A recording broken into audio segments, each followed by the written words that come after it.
Hey everyone, welcome back to the channel. In today's video, I'm going to show you how to record audio from computer with Audacity. It will be really simple and easy.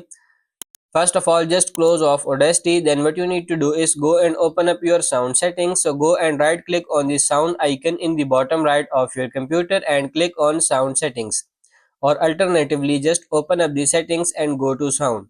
Then scroll to the bottom here until you see the option for more sound settings, and this would then open up the sound settings here.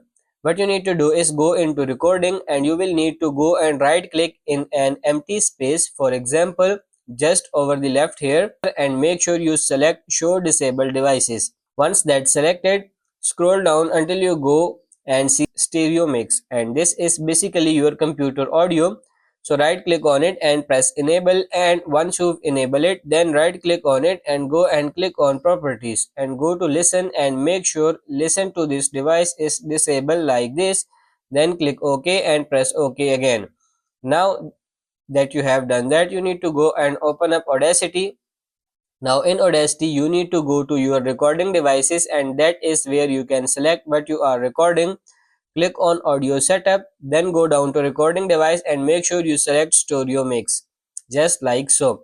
Now you can start recording, and it's now recording your computer audio, and that's pretty much it. That's how to record audio from computer with Audacity. I hope this video was helpful. If it is, like it and subscribe to the channel. Thank you.